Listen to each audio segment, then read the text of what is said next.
People. Que pasa, sac passe, what they do. Now people, the first part of the video is called the disturbing trend. It continues. The copycat syndrome, it continues. The one fool thief makes many fool thief, it continues. And people, if you remember this infamous video that was circulating all over social media, in which two we are talking about gunmen stepped out in the road in front of a man that was driving a minivan. We are speaking about in St. Andrew. People, just for reference, take a listen, take a look, and then I'll continue.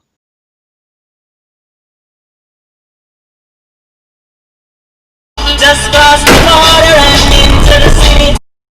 Now people, like I said, this incident occurred in St. Andrew, and these two men stepped out in the road with some high-powered pie and tried to basically trick the man and basically jack him up. We are speaking about the driver of the minibus. However, him basically tricked them and basically slow down and then press pedal to the metal and basically blaze up left them. So people, we are speaking about an incident that occurred maybe about a couple of weeks ago, if so long. So people, fast forward maybe about a day or two ago, we are speaking about a similar incident that took place in a place called Salpan Main Road. We are speaking about St. Catherine, Spanish Town, Rete, Lele, Blue, Blah, Bling. So based on the report of the passenger, the taxi driver, and the Popo report, it is said that the taxi driver was along the Portmore bypass and he was headed along the Salpan Main Road when he saw a lone gunman step out in the road and try to get him to slow down. And he basically pressed pedal to the metal and step on the gas and gone. And it is said that the passenger alerted him and said, you know, see a man in the middle of the road, and that is when he basically speed up and pass the man, and the man bust up a shot in the window. And people, like I said, the passenger and also the taxi driver, they were scared, they were shook, they was basically panicking at the moment. So people, we are speaking about a set of gunmen that are in Jamaica, that don't care about anything, that are just for self. They just want to rob these people. They just want to basically catch unsuspecting victims on the road, especially we are talking about 4 something in the morning. So people, like I said, based on the account of the taxi driver, he picked up his first passenger at about 4 something in the morning. We are talking about crack of dawning. And he was headed towards Portmore to pick up some other passenger when the man basically stepped out upon him at the intersection of the Portmore bypass and also the Salt Spring Main Road. We are talking about in St. Catherine. We are talking about Spanish Town. And based on the information, it is also said that the Popo in the area has been getting a lot of reports of similar incidents. Now people, this is not the first time, this is not the second time, this is not the third time, and this definitely won't be the last time, unless something drastically happens, unless the Popo basically take away these persons that are causing these problems in the area, point blank and period.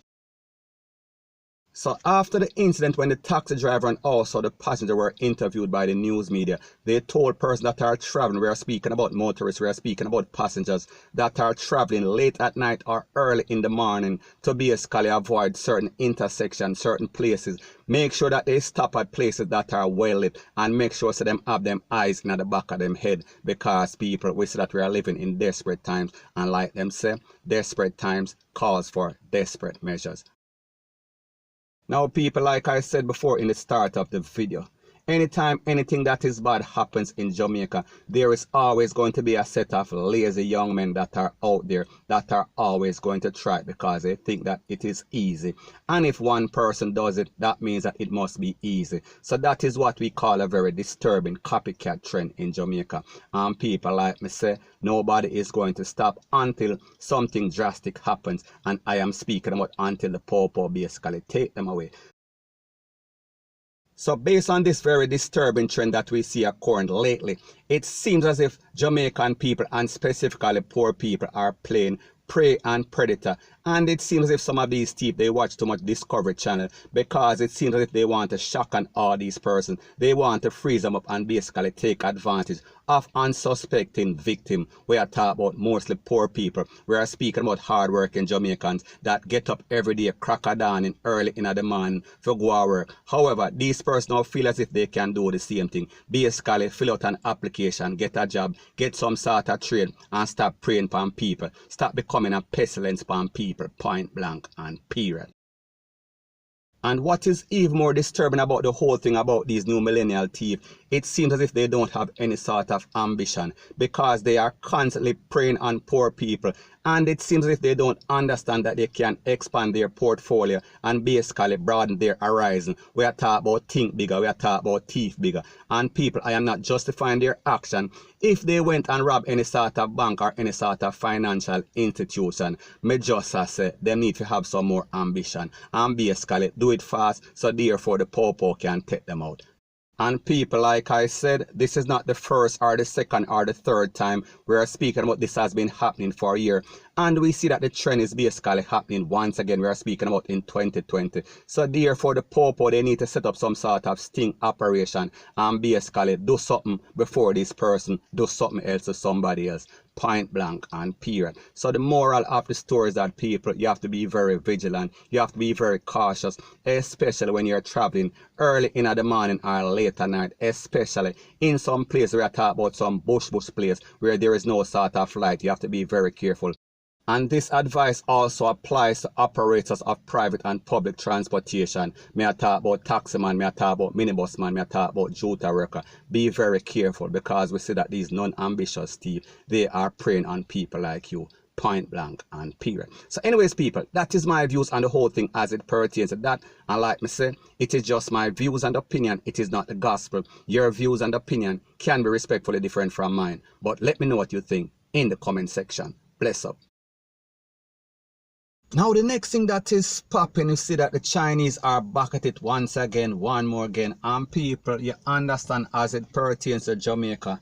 Jamaica is world renowned for its product. We are speaking about drinks, we are speaking about its food, its fruit, everything. Jamaica is a top of the top. However, it seems as if the Chinese feel that it is a good idea for bootleg, for ensis, for duplicate everything that is Jamaican and people.